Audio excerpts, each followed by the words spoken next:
The views expressed herein reflect the views of the Whisler Agency as of the date of publication. These views may change as conditions change. The views expressed herein are not intended and should not be construed as investment advice, and they do not address any individual's specific situation.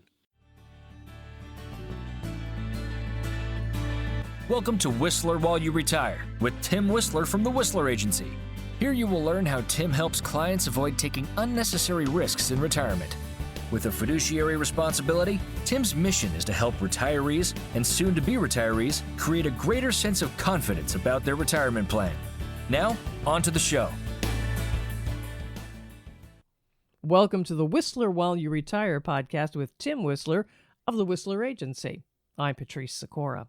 This is Tim's inaugural episode, and it's one I always enjoy because in it, we will learn more about Tim from Tim. And what better place to start than at the beginning? Tim, how did you get into this business in the first place? Well, hey, Patrice, that's a great question. You remember back when all the madness of Y2K was going on? Mm-hmm. And everybody thought everything was just going to come to a crashing halt. Well, the inspiration to get into this business happened for me shortly after Y2K. The year 2000 was marked by two major events, one jubilation and one complete devastation. And it was witnessing the first child being born for Rhonda and I, to Rhonda and I, our son. He was born in February, and then shortly thereafter, in June, watching my mother take her last breath and die and pass away of cancer at 52. And, going through that, those two events caused me to really pause and look at life through a different lens. Just life is so short, it's fragile. I had no idea, something like that was ever going to happen. Nobody did. My mom was really relatively in good health. And it was really up to that point when Cameron was first born that she was in good health, never sick a day in her life. And all of a sudden she just was not feeling well and goes into the doctor. Next thing you know, she's got cancer and she passed in June of 2000. And at that time, you just kind of reflect on life very quickly. And so I started kind of looking at different things, looking at it differently, thinking, okay, if my time on earth is going to be like my mother's, what am I going to do with my life? I was 31 at the time and thought maybe I shouldn't just really focus on making a living, but maybe, how could I focus maybe on making a difference? Mm-hmm. So kind of started looking at different things, and I had no complaints about where I was at in corporate America. I was climbing the corporate ladder and really relatively enjoyed what I did for a living. I wouldn't say I was really fulfilled by it, but I was content with it.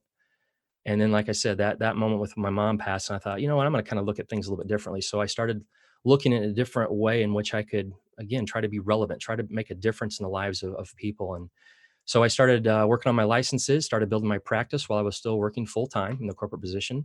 Just started building pretty steadily over the next few years. And I transitioned the agency into a full-time position in March of 2004. And thankful to say I've been here ever since. That's a pretty intense story. Having the birth of a child and the loss of a parent. That's pretty intense. It was, yep. And it really, truly was. And it was one of those things where it's just like, goodness, I mean, really life is that precious and fragile. Mm-hmm. And the result of my mother's passing really didn't financially impact my dad. He could have been a little bit better off. And that was another thing that really kind of inspired me to look at things differently. My mom was a stay-at-home mom, and she helped raise my younger sister and I. And while my dad worked, he was an electrician for Caterpillar here, mm-hmm. where we're at in Morton, Illinois. The decision was made a few years before my mother's passing that her life policy should be canceled. There really wasn't a need for it anymore. And I think that kind of came at the advice of, quote unquote, a professional. And of course, at that time of life, that wasn't my decision. That's between my mom and dad, and that's fine. But I kind of just thought, well, that probably wasn't the best recommendation to have made, even though, my parents were now empty nesters. Mm-hmm. There's still some value that my mother had with my father financially. And why cancel something like that? Because we just don't know when that's going to happen. So I kind of took that as a recommendation saying, I can't turn back the hands of time to help my mom and dad, but maybe I can take that experience and help other people understand the importance of having the right things in place. Because again, we just don't know.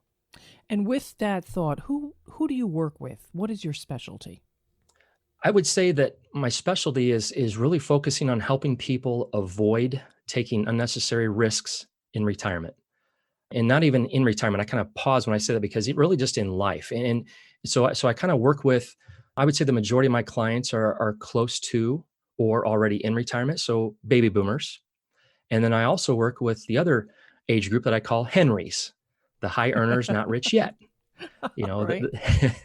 the folks that are 20, 30, 40 years away. Because again, a lot of the regret that a lot of people have in retirement is, I wish I'd have started sooner. And I agree, but we all can look back with 2020 hindsight and wish we'd have done something a little bit differently. So I kind of really help folks identify and address the major risks that they will face in retirement. And again, another thing that I do is I'm a Medicare broker. So I've been a Medicare broker, started that right after I opened the practice in 2005. And so I help those folks understand, the foreign language of Medicare. So again, just trying to help them select the best option that fits for them. Do you have an ideal client? I really kind of do. I would say that when I look at the clients that I work with, I really kind of look for a client, I guess, who's looking to enjoy their desired retirement. So in other words, what I mean by that is whether there's somebody who's already retired or if they're approaching retirement, our conversation is geared around their values and their plans for retirement. Everybody's a little bit different. So I love those initial conversations that I have labeled as get acquainted. And that's truly what it is. I've got a pen and paper and, they may or may not have their statements with them, but it's just basically a conversation of saying, okay, describe for me where you've been, where you're at, and where do you want to go? Because retirement is a little bit different for everybody, and I always kind of remind everybody that we're all going to leave a legacy. What type of legacy do we want to live? Some folks are like, you know what? We've had the conversation with our kids. We're going to spend our money and enjoy our money and whatever's left over they get. That's perfectly fine. Other people are like, no, we struggle kind of early on in our lives and we want to help our kids not to go through the same thing. So we want to make sure they get X amount of dollars, again, so everybody can choose what type of legacy that we're looking for. But when it comes to retirement, the clients that I'm usually working with, they usually bring it up early on in the conversation. They're like, you know what, Tim, we're kind of at the stage of our lives where we really kind of want to be more concerned about preserving assets, maybe as opposed to taking on any more risk for the potential of higher returns. Mm-hmm. So I would say this is a good fit for me because I help them understand that there's an ROI that few people even know that exists. For example, during our working years, we reside in what's called the accumulation phase. And during that phase of life, we're basically working, saving, and focus on just trying to raise the kids, pay off the house, get towards that wonderful time frame of retirement. And that ROI that we focus in is what we call return on investment. We just want those investments to grow, whether it be a 401k, whether it be a Roth. But when we transition into retirement, we also transition into a different phase known as the distribution phase. So now we're taking withdrawals from our investment accounts. So with that, there also needs to be a transfer of focus from the ROI of return on investment to reliability of income. It's still an ROI, but the ROI needs to change to reliability of income because retirement is not about assets. It's all about income. We have to be able to create sustainable sources of income to really have that wonderful retirement that we've all envisioned of having. And that's usually who I look to help. How do you acquire new clients? Well, if it could be tried, I've probably tried it over the number of years. I mean, the different types of advertising and marketing that I've tried, I would say probably the one that has really provided a phenomenal return for me has been radio advertising. And here locally, we've got a great talk radio station that's aired out of Peoria. It's got a great footprint. And I've been conducting radio ads as well as an occasional Saturday show with them for a number of years. Also, I'm all about education and workshops. So now obviously moving forward with the whole social distancing thing, I'm not sure when we'll have community events again, if ever. So now we kind of transition over to the webinars, but between seminars and workshops and webinars, as well as referrals, having my agency grow organically from clients who I've earned their trust and confidence and they're comfortable enough of sharing my name with other people as well, to the wonderful world of referrals. And that's another way in which I attain and acquire new clients. And you mentioned education. What kind of client education do you do?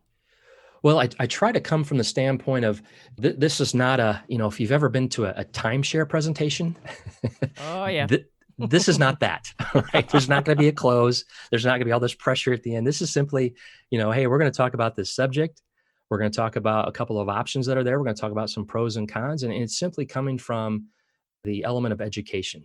So workshops I've done in the past, I've done some on Social Security. How do we maximize The Social Security benefit, should we turn it on early? Should we wait till full retirement? Should we delay it? What about pension maximizations? We know that pensions are slowly fading away, but for people who are still employed with companies where they will have an option for a pension at retirement, do we base it on a single life? Do we bring in our spouse? If so, how much do we take? So it really truly is those types of educational events that I conduct. And I also, I utilize a resource where we've got some emails that'll go out pretty frequently. I try not to overwhelm people or anger them with too much content from me. But the emails are just good conversation pieces, just to kind of educate and inform my clients as well as my prospects. Tell me about the people on your team, somebody who's backing you up. I work with some wonderful resources. I for a number of years, I did have actually an office staff that worked with me, but now I kind of made a few adjustments to my practice back in 2017, but I'm still backed by some top-notch organizations. So, being from the fact that I have insurance recommendations as well as investment recommendations, I've got two different types of organizations backing me up. And my insurance marketing organization is InsureMark, and just a phenomenal group of people, great array of resources that I can choose from, great support from the business development standpoint, just a great group of people that back me up there. And then on the investment side of things, the registered investment advisor firm that I work through is Simplicity Wealth. Again, just a wonderful group of people, just there kind of cheering you on and helping you do things and helping you ultimately trying to accomplish creating a solution for a client's problem. All right. What designations or maybe some advanced education have you got? Well, I've got a couple right now. The first one that I've got is what they call a Chartered Retirement Planning Counselor. And that's a CRPC designation. And that was offered through the College for Financial Planning that I earned back in 2017. And then I also just recently earned the Certified Financial Fiduciary, kind of a big term in this industry and the importance of it. And I'm also a candidate right now for two more that I'm currently working on at this very moment. Awesome. That's very nice. Thanks. All right. Now the biggie question here. What is your business philosophy? As I put on my professor hat. Exactly. I guess, Patrice, what I would say is, I would love to be defined as a valuable resource by educating, by counseling, again, just so that my clients can make an informed and educated decisions. It's not so much of them implementing an idea that I shared. It's more of a partnership. It's their retirement. It's their values that they're looking to accomplish. And if I can help them accomplish that by means of educating and counseling, that's kind of the philosophy that I try to practice. Because again, I have nothing to sell. There's no pressure in a conversation. I don't view what I do as a job. This is more of kind of a calling. Because like I said, I kind of alluded to earlier on, the fuel for the passion that I have is again, just trying to make a difference while I earn a living. Wow. I was just going to say, well, we're going to transition away from your work, but here you're telling me it's not work for you.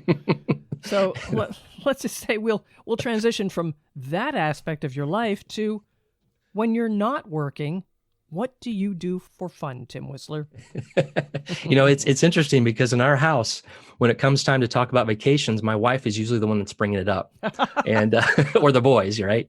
And because again, I love what I do. I really don't feel like I need a vacation from anything, but yeah, I could maybe dial down the brain waves a little bit. So, when I'm not working and working on a case for somebody or getting ready to meet with a new client or hold an educational workshop, my wife is all about working on our home, our house. She's very talented at what she does. She's just so good at it. She's currently a registered nurse.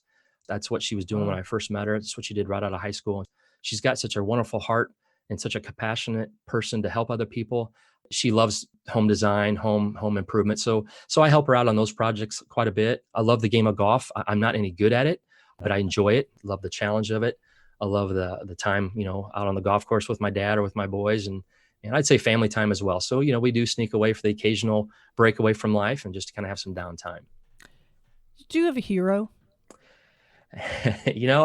I definitely do. And my hero without a question is my father, because you heard the first half of the story with the loss of his wife, my mom, back in 2000. And after that, my father, again, he was a grandpa for the first time. He's spending time with Ron and I and Cameron. Cameron was just born, and shortly thereafter, my dad started kind of getting out there and started dating again a little bit. He hadn't dated in 32 years. So, he's kind of taking it easy. When he meets this wonderful lady at a singles golf event that was sponsored by a local church. And she's a golfer. My dad's a golfer, and they hit it off pretty quickly. And they got married in 2002. And Betty had a son and a daughter, and they were both married or getting ready to get married. And then they both had kids later on. And so, just our family was just instantly extended through my dad's marriage to Betty. And then again, as we know, when life happens, it usually happens without our permission. 2010, Betty lost a battle with pancreatic cancer. Oh, So, wow. here's my father now having lost two wives, and just watching him go through that. The human emotion to that, all the elements, the anger, the why, everything about that. My father never became bitter. I mean, anybody easily could have become bitter. I don't know that I could have gone through anything like that without becoming very bitter towards a lot of things, but he never really did. And my father's always been a man of integrity, one of the kindest people you could ever meet. I mean, there's people even today that come up to me and said, I worked with your dad for years at Caterpillar, and just, he would do anything for you. He always had a smile, always telling a joke. He's just generous. He's full of wisdom. And if I could create or somebody could define my legacy as being half the man that I was as my dad, I would feel I'd be a successful life. So my father by far is truly my hero. Well, you have a lot to live up to there, it sounds like. Yes, ma'am. Yeah. Yeah. If, Tim, you had all the money in the world, what would you do? I might conduct a few less seminars, possibly. I'm not sure. But the very first thing that's a great question. I think one thing that really, really kind of bothers me, it's been, as I said, helping these folks at this time of their lives for so many years. And I look at the Veterans Affairs system, and you think about the men and women sacrifice their time, sacrifice their bodies, some sacrifice their lives. These folks and the widows of veterans should have access to the absolute best resources that could be offered, and they don't. We have the freedoms today because of the men and women, everybody who served and who serve and have served our country. I would love to see that system improve for those folks. So if I had all the money in the world, I'd certainly throw as much to it as I could to help improve that. Secondly, I'd also like to throw some money, I think, to the education system. Kids have different thoughts about what they want to do in life, even young kids. I mean, you just kind of watch the creativity of kids. I look at our two boys, they're 3 years of age, difference. And they both have my wife and I as their parents, but they're both very unique, as most parents can say that about their kids. And I'd love to see an education system that kind of helps kids figure out what they're passionate about, and then kind of help them develop that skill set.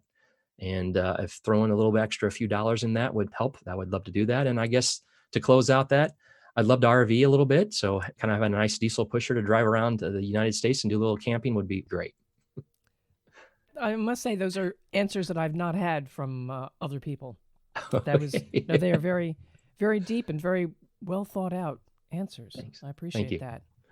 All right. Do you have a favorite person in history? And if so, why? Yeah, I'd say that I do. I tell you, I've always been impressed. I remember as a kid when growing up, we one of our family vacations was going out east, and I remember my father and mom taking my sister and I out to Gettysburg and Antietam and some of the Civil War locations and battles. And just I've always been intrigued by what Abraham Lincoln, what he did, who he was. Think about, goodness, where we were at as a country back then, and the Civil War and slavery and everything that was just going on. This guy had the weight of a country on his shoulders, and just the tough decisions he had to make in hopes of benefiting our country. And I just admire that, because that could not have been, well, we know it's not easy. I mean, who in the world would even want to have that type of responsibility, and how it all came out from that. I just think the man is absolutely brilliant in what he did, and just admire everything he did in the time that he was in that position. And thinking of all that, what is your idea of success? I'm a very visual person. I enjoy setting goals, because I kind of want to. I learned a long time ago. I do quite a bit of reading. One of the books that I read was called "Success is Not an Accident," and it kind of hit me right between the eyes, because he talked a lot about people who kind of run their own practice, as much as I do, that people that are self-employed. Yeah. But there's also some great principles in there for people who are employees of companies. And you just talked about goal setting, building a game plan, and then executing the steps necessary to get there. So, my definition of success comes in from applying that process, either if I'm building a short-term goal or a long-term goal. And that's also both on the personal side of my life as well as professionally. One of my favorite quotes of all time is, a goal is a dream with a deadline. So if we're going to have that dream come out, we better put a deadline on it. Otherwise, it's just going to be forever be a dream and not ever a goal realized. I like that a lot. Thanks. A lot. And now tell me one thing that most people don't know about you. If my speech teachers from high school and college could see what I was doing now, they would be floored. So I would say most people have no idea that I was absolutely petrified of public speaking as late as even to my first career in corporate America. Even today, I'll admit, I have butterflies when I speak to a group of people. I would say early on, it was because it's intimidating when you have several pairs of eyes staring at you, trying to measure up. What are those eyes saying? Are they saying, impress me? Or are they saying, you better hurry up, I want to be somewhere else? And then today, I would say that the nervous energy is probably just, those folks made an investment of time to attend a webinar online or to attend an in-person event. And I just want to make sure that I deliver a message that it's informative, relevant, and hopefully memorable for them. Well, I'll tell you, you speak very well. I don't think any of your teachers should be embarrassed at all for having had you as a student. You apparently learned a lot. Thanks, Patrice. All right.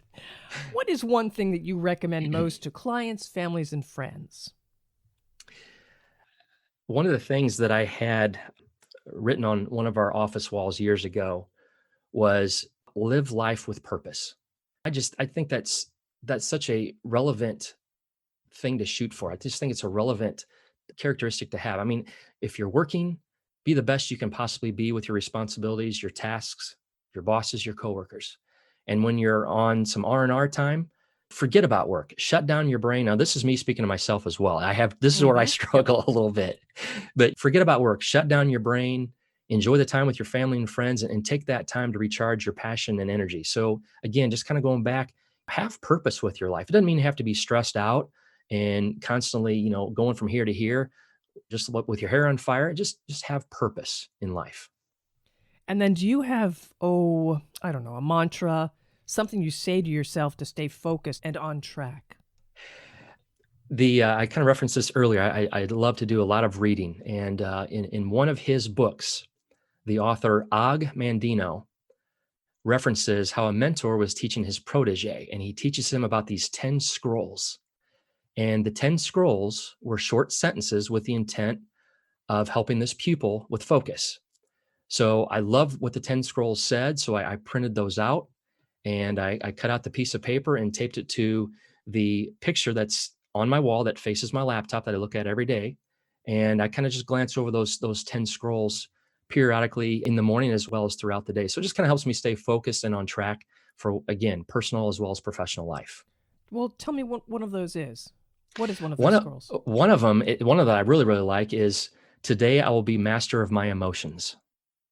Ew. Is that not good? That is good.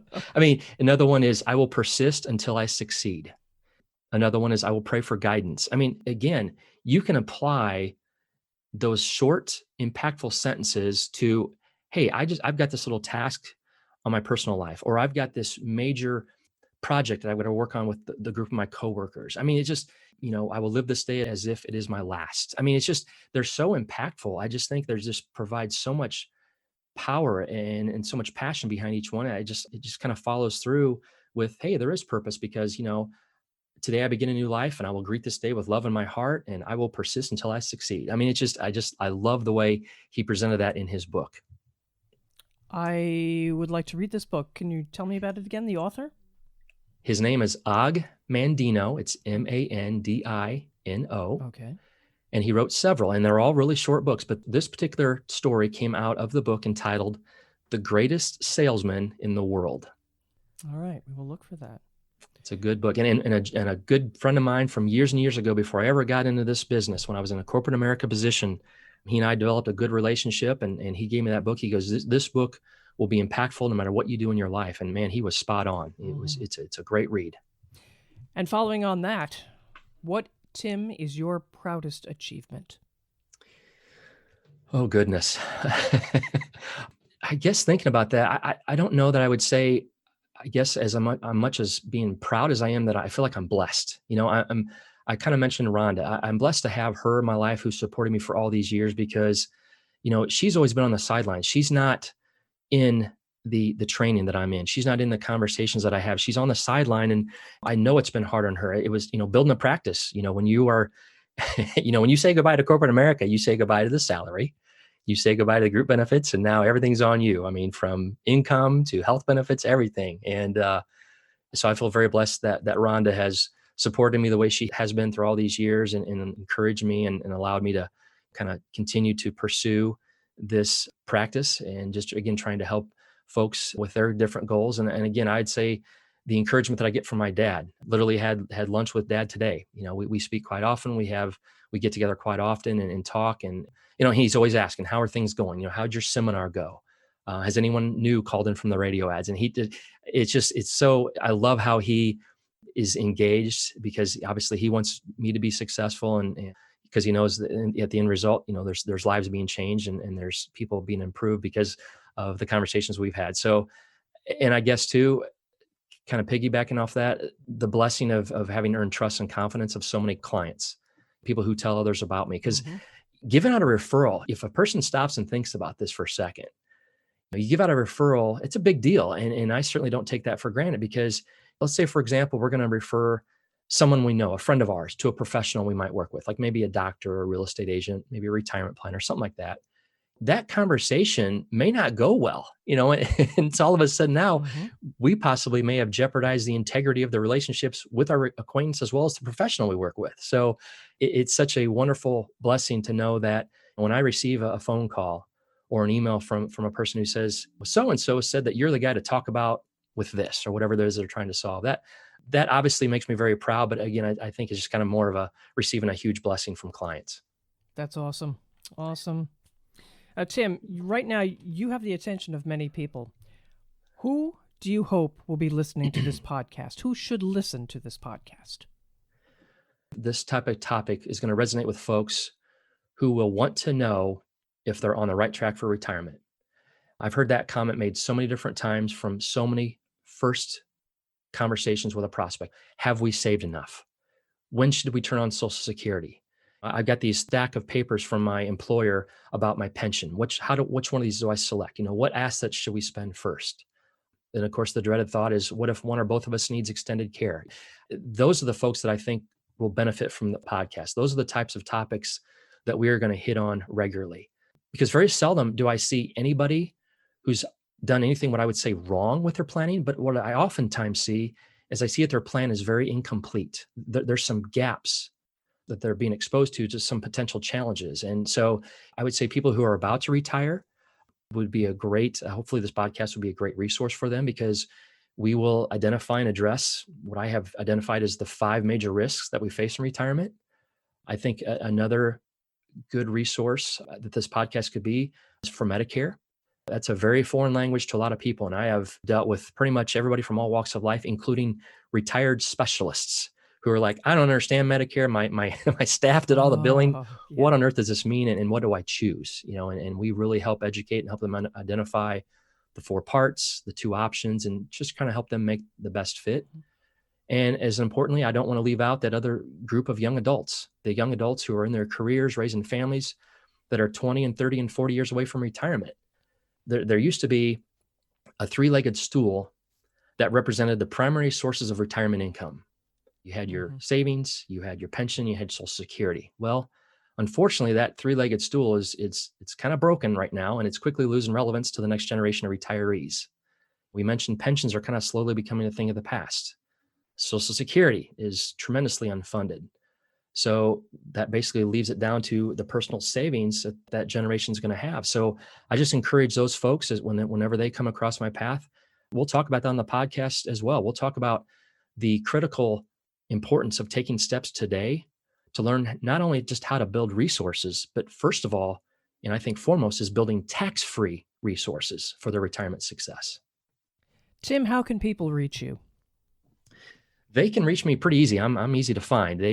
My phone number for my agency is 309-291-0491. And my email is simple as well. It's tim@thewhisleragency.com. Now, unlike the mountain in British Columbia or the famous painting, there's no T in my last name. So everybody wants to put that T in there. So the actual, so if they Google me, the whistleragency.com, or send an email, my last name is Whisler. And they can certainly, when they go to my website and kind of check out the different resources, they can certainly go through there. And there's also a way in which they can request a meeting from my website as well. Awesome. Thank you, Tim. Tim Whisler of the Whisler Agency, no T in there, by the way. To subscribe to all of Tim's Whisler While You Retire podcasts, just tap the subscribe button on this page. And you can also share with the share button. I'm Patrice Sikora, and let's talk again later.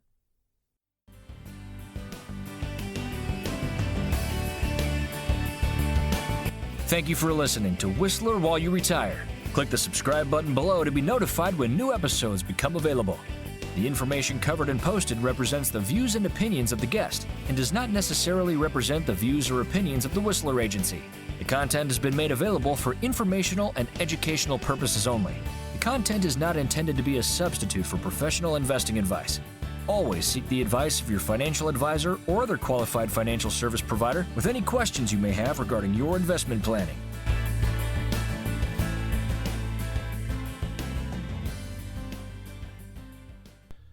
Investment advisory and financial planning services offered through Simplicity Wealth LLC, an SEC-registered investment advisor. Insurance, consulting, and education services offered through the Whisler Agency. The Whisler Agency is a separate and unaffiliated entity from Simplicity Wealth LLC.